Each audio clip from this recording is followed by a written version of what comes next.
ഇതിന് രണ്ടിനും ഉത്തരം എൻ്റെ അഭിപ്രായത്തിൽ പേടി ഇല്ലാതായതാണ്. ഒന്നിനെയും കുട്ടികൾക്ക് പേടിയില്ല. നമ്മൾ കുറച്ച് കാലമായിട്ട് കേരളത്തിൽ കേട്ടുകൊണ്ടിരിക്കുന്ന ഒരു കാര്യമാണ്, സ്കൂൾ കോളേജ് കുട്ടികൾ ഈ ലഹരി മരുന്ന്, കഞ്ചാവ് പോലുള്ള സാധനങ്ങളുടെയൊക്കെ കാരിയേഴ്സ് ആയിട്ട് മാറുന്നു എന്നുള്ളത്. ഇത് എവിടെ നിന്ന് അവർക്ക് കിട്ടുന്നു എന്നുള്ളതിനെ പറ്റിയാണ് പലരുടെയും ചർച്ച. എന്നാൽ എൻ്റെ സംശയം അതല്ല, എങ്ങനെ ഇവർക്കിത് വാങ്ങാൻ ധൈര്യം വരുന്നു എന്നുള്ളതാണ്. ഇപ്പോൾ അയാളുടെ കുറെ കഞ്ചാവുണ്ട്, അത് വേറൊരാൾക്ക് എത്തിക്കണം, അതിൻ്റെ ഇടയിലുള്ള കാരിയറാണ് ഈ കുട്ടികളെങ്കിൽ, കാരണം കുട്ടികളെ ചെക്ക് ചെയ്യാനുള്ള സാധ്യത കുറവാണല്ലോ, അങ്ങനെയാണെന്ന് വിചാരിക്കാം. ഈ കഞ്ചാവ് ഉള്ള ആളുടെ അടുത്ത് നിന്ന് ഈ കുട്ടികൾ ഇത് വാങ്ങണമല്ലോ, എന്നിട്ട് ബാഗിൽ വെക്കണമല്ലോ, എന്നിട്ട് വേണമല്ലോ കൊല്ലാൻ. അതിനുള്ള ധൈര്യം ഈ കുട്ടികൾക്ക് അവിടെ നിന്ന് കിട്ടുന്നു. എൻ്റെ വലിയൊരു സംശയമാണ്. അതുപോലെ രണ്ടാമത്തെ സംശയം കൂടിയുണ്ട്. രക്ഷിതാക്കൾ പറയുന്നതിനപ്പുറം കുട്ടികൾ പോകുന്നു എന്നുള്ള പരാതി ഇപ്പോൾ കുറേ വരുന്നുണ്ട്. ഒരു 15-16 വയസ്സാകുമ്പോഴേക്ക് രക്ഷിതാക്കൾ പറയുന്നതൊന്നുമില്ല കുട്ടികൾ കേൾക്കുന്നത്. അതിനും സാമാന്യം നല്ല ധൈര്യം വേണമെന്നാണ് എൻ്റെ പക്ഷം. ഇതൊക്കെ ഇവർക്ക് പറഞ്ഞു കിട്ടുന്നു. കാരണം പ്രത്യേകിച്ച് പഠിക്കുകയോ വരുമാനമോ ഒന്നുമില്ലാത്തവർ, രക്ഷിതാക്കളെ ആശ്രയിച്ച് ജീവിക്കുന്നവർ എങ്ങനെയാണ് സ്വന്തം നിലയ്ക്ക് തീരുമാനങ്ങൾ എടുത്തു തുടങ്ങിയത്? ഇതിന് രണ്ടിനും ഉത്തരം എൻ്റെ അഭിപ്രായത്തിൽ പേടി ഇല്ലാതായതാണ്. ഒന്നിനെയും കുട്ടികൾക്ക് പേടിയില്ല. ഒന്നിനെയും കുട്ടികൾക്ക് പേടിയില്ല എന്ന് പറയുമ്പോൾ എവിടെയാണ് ആ പേടി പോയത്? ഇപ്പോൾ ഞാൻ എൻ്റെ സർക്കാർ സ്കൂളിലെ അല്ലെങ്കിൽ നമ്മുടെ അടുത്തുള്ളൊരു എയ്ഡഡ് സ്കൂളിലെ മാഷോട് സാറേ ഇപ്പോൾ തല്ലാറുണ്ടോ എന്ന് ചോദിച്ചാൽ, ഇല്ല, ഞാൻ 10-12 വർഷമായിട്ട് തല്ല് പൂർണ്ണമായി നിർത്തി എന്ന് പറയുന്നവരാണ് ഭൂരിപക്ഷം പേരും. എന്തുകൊണ്ടായിരിക്കും? കാരണം അവരെ സംബന്ധിച്ച് കുട്ടിയെ തല്ലി അതൊരു പരാതിയായി വന്നാൽ അതൊരു റിസ്ക് എലമെന്റ് ആണ്. എന്നാൽ തല്ലിയില്ല, കുട്ടിക്ക് പഠിഞ്ഞില്ല, കുട്ടിക്ക് മാർക്കില്ല, കുട്ടി തോറ്റുപോയി, ഇതൊന്നും ആ മാഷെ സംബന്ധിച്ച് ഒരു റിസ്ക് അല്ല. ശരിക്കും ഇതാണോ സംഭവിക്കേണ്ടത്? നേരെ തിരിച്ചല്ലേ വരേണ്ടത്. കുട്ടിക്ക് മാർക്കില്ലെങ്കിലോ, കുട്ടി പരീക്ഷയ്ക്ക് തോറ്റുപോയാലോ, അല്ലെങ്കിൽ കുട്ടിയുടെ സ്വഭാവം മോശമായാലോ സമാധാനം പറയേണ്ട മാഷന്മാർ തിരിഞ്ഞു. ആ മാഷന്മാരുടെ ബോധ്യത്തെ, അതായത് കുട്ടികളെ നേർവഴിക്ക് നടത്തുക എന്നുള്ളതാണ് ഒരു മാഷിന്റെ കടമ എങ്കിൽ, ഞാൻ അങ്ങനെ വിശ്വസിക്കുന്ന ഒരു മാഷാണ്. അങ്ങനെയാണെങ്കിൽ അതല്ല എന്ന് നമ്മുടെ സമൂഹം ആ മാഷന്മാരെ കൊണ്ട് ചിന്തിപ്പിച്ചു തുടങ്ങി. ഇനി കുട്ടിയോട് തോറ്റാലും വിഷയമില്ല, പഠിച്ചില്ലെങ്കിലും വിഷയമില്ല, എന്തായാലും വേണ്ടില്ല, സ്വന്തം തടി കഴിച്ചിലാക്കിയാൽ മതി എന്നുള്ള രീതിയിലേക്ക് മാഷന്മാർ ചിന്തിച്ച് തുടങ്ങിയിട്ടൊരു 12-13 വർഷമായി. എന്തുകൊണ്ട്? ആ ഒരൊറ്റ പോയിന്റാണ് എൻ്റെ അഭിപ്രായത്തിൽ നേരത്തെ പറഞ്ഞ 2 കാരണങ്ങളുടെയും അടിസ്ഥാനം. കുട്ടികൾക്ക് പേടിയില്ല. ആരെയും പേടിയില്ല. രക്ഷിതാക്കളെ പേടിയില്ല, മാഷന്മാരെ പേടിയില്ല, ഒരു വസ്തുവിനെ പേടിയില്ല. ആ പേടിയില്ലാത്തതുകൊണ്ടാണ് ഈ ഒരാൾ കഞ്ചാവ് കൊടുക്കുമ്പോൾ അത് വാങ്ങിക്കൊണ്ട് പോരാ അവർക്ക് ധൈര്യം വരുന്നത്. അല്ലെങ്കിൽ ആ പേടിയില്ലാത്തതുകൊണ്ടാണ് രക്ഷിതാക്കൾ പറയുന്നത് ഇവർ അനുസരിക്കാത്തത്. ഇനി ഇതിനാരാ കാരണം? ഇതിന് കാരണം എൻ്റെ അഭിപ്രായത്തിൽ രക്ഷിതാക്കൾ തന്നെയാണ്. ഒരു സംശയവും വേണ്ട. ഒരു കുട്ടി പഠിച്ചില്ല, അല്ലെങ്കിൽ ഒരു കുട്ടി ക്ലാസ്സിൽ മോശമായി പെരുമാറി തല്ല് കൊടുക്കണം, നിർബന്ധമാണ്. എല്ലാവരും തല്ലിൻ്റെ വിഷയം വരുമ്പോൾ അപ്പോഴേക്കും CRPC IPC എന്ന് പറഞ്ഞിട്ട്. നിയമമല്ല ഇവിടുത്തെ വിഷയം, ലോജിക്കാണ്. ലോജിക്കലി നിങ്ങളൊന്ന് ആലോചിച്ച് നോക്കി. ഒരു കുട്ടി ഒരു ക്ലാസ്സിൽ ഒരു അനുസരണക്കേട് കാണിച്ചു, ഒരു മാഷ് തല്ലി എന്ന് വിചാരിക്കുക. ഉറപ്പായിട്ടും ആ മാഷിന്റെ ക്ലാസ്സിൽ ആ കുട്ടി അടുത്ത ക്ലാസ്സിൽ ഡീസൻ്റ് ആയിട്ടിരിക്കും. അല്ലെങ്കിൽ ആ തല്ല് കിട്ടിയ നിമിഷം മുതൽ നിന്റെ ക്ലാസ്സിലൊന്ന് വന്നിരുന്ന കുറ്റക്കേട് കാണിച്ചോട്ടെ, ഇനി നിയമമല്ല, പോലീസല്ല, ഇനി എന്ത് വന്നാലും ശരിച്ചിട്ട് ഞാൻ തല്ലുള്ളതാണെങ്കിൽ ഞാൻ തല്ലും. ഒരു സംശയവും വേണ്ട. ഇപ്പോഴും അങ്ങനെ തന്നെയാണ്. അതുകൊണ്ട് എന്താ, എനിക്ക് ക്ലാസ് എടുക്കുന്നവർക്ക് ബുദ്ധിമുട്ടുണ്ടാക്കാൻ ഞാൻ ഒരാളെ സമ്മതിക്കാറില്ല. എനിക്ക് എൻ്റെ ക്ലാസ് എടുക്കാനുള്ള സൗകര്യം കിട്ടിയേ പറ്റുള്ളൂ. അപ്പോൾ ഒരു കുട്ടി അനുസരണക്കേട് കാണിച്ചു, തല്ലിയില്ലെങ്കിൽ എന്ത് സംഭവിക്കും? ആ കുട്ടിക്ക് ഒരു കോൺഫിഡൻസ് വരും.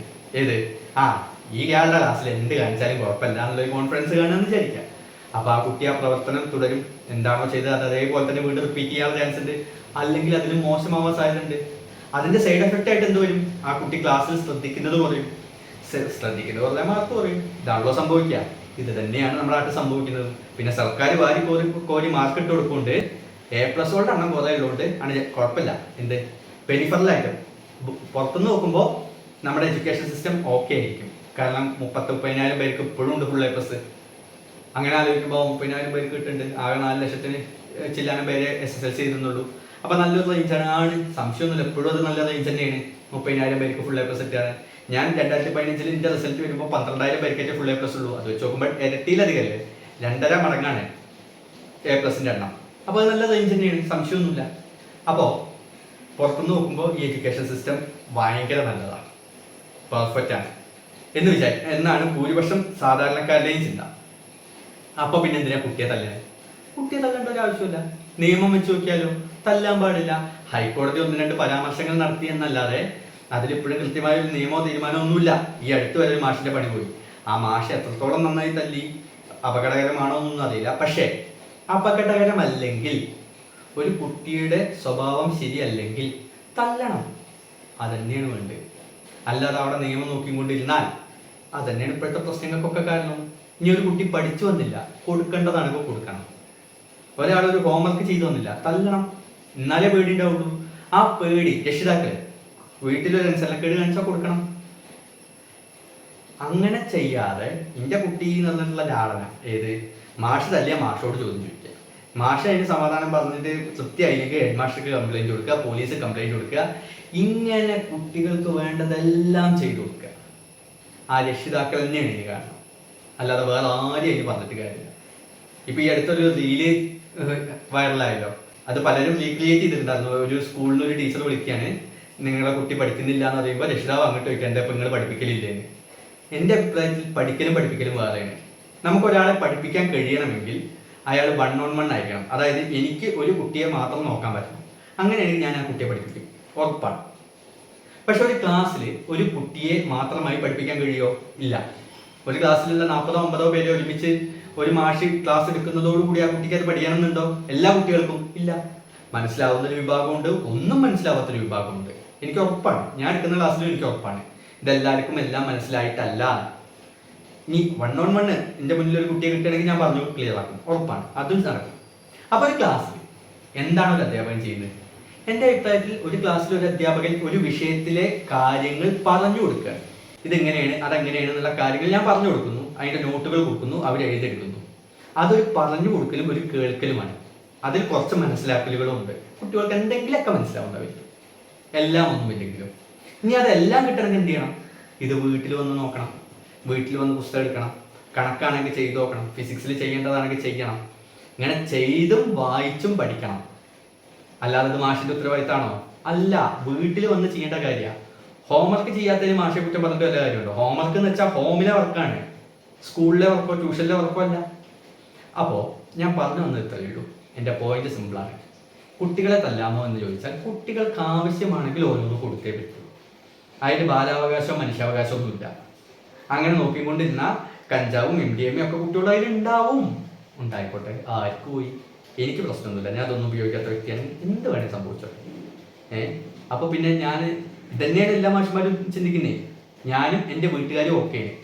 പിന്നെ ഞാൻ എന്തിനും ഒരു കുട്ടിയെ തല്ലിയ റിസ്ക് എടുക്കണം? ഞാൻ എന്തിനും കുട്ടിയെ നേർവഴിക്ക് നടത്താൻ നോക്കി എൻ്റെ പണി കളയണം? ഇതന്നെയാണ് എല്ലാവരും നോക്കുന്നത്. അതന്നെയാണ് ഈ ലോകത്ത് ഈ നാട്ടിൽ ഇപ്പൊ സംഭവിച്ചുകൊണ്ടിരിക്കുന്നു. അതുകൊണ്ടാണ് ഇത്തരം പ്രശ്നങ്ങളൊക്കെ ഉണ്ടാവുന്നത്. ഓക്കെ, അപ്പൊ രക്ഷിതാക്കൾ വേണമെങ്കിൽ ഇനിയെങ്കിലും ചിന്തിക്കുക. എൻ്റെ എല്ലാം ഞങ്ങളുടെ കുട്ടികളെ ചീത്ത പറയേണ്ടവർക്ക് ചീത്ത പറയുകയും പിടിച്ചു നിർത്തേണ്ടവർക്ക് പിടിച്ചു നിർത്തുകയും തല്ലേണ്ടവർക്ക് തല്ലുകയും ചെയ്യണം. എന്നാലേ ഈ നാട് നന്നാവൂ. എന്നാലേ നിങ്ങൾക്ക് സമാധാനത്തോടെ വീട്ടിലിരിക്കാൻ പറ്റൂ. അല്ലെങ്കിൽ പരാതി പറഞ്ഞ് അങ്ങോട്ടും ഇങ്ങോട്ടും നടക്കാം. അപ്പോൾ ഇത്രേ പറയാനുള്ളൂ. മാഷന്മാർ വടിയെടുത്ത് ഇനിയും തുടങ്ങിയില്ലെങ്കിൽ, ആവശ്യത്തിന് വടി രക്ഷിതാക്കൾ എടുത്ത് തുടങ്ങിയില്ലെങ്കിൽ കേരളത്തിൻ്റെ അവസ്ഥ ഇതിലും ഭീകരമായിരിക്കും. ഓപ്പറേഷൻ തൂഫാൻ എന്ന് പറഞ്ഞ് നമ്മുടെ ഗവൺമെൻറ് നടത്തുന്ന പരിപാടി വളരെ നല്ലതാണ്. പക്ഷേ ലിമിറ്റേഷൻസ് ഉണ്ട്. പോലീസിനെയും കൊണ്ട് നിയന്ത്രിക്കാൻ പറ്റുന്നതിനപ്പുറം ജനസംഖ്യ നമ്മുടെ നാട്ടിലുണ്ട്. അപ്പോൾ ഓരോ രക്ഷിതാവും ഓരോ അധ്യാപകനും പോലീസ് ആവണം. അതിന് അധികാരം അവർക്ക് കിട്ടണം. അധികാരം കിട്ടുക എന്ന് വെച്ചാൽ കുട്ടികളെ വല്ലാണ്ട് തല്ലി ഉപദ്രവിക്കുക എന്നല്ല, പക്ഷെ ആവശ്യമുണ്ടെങ്കിൽ തല്ലുക തന്നെ വേണം. Okay, thank you.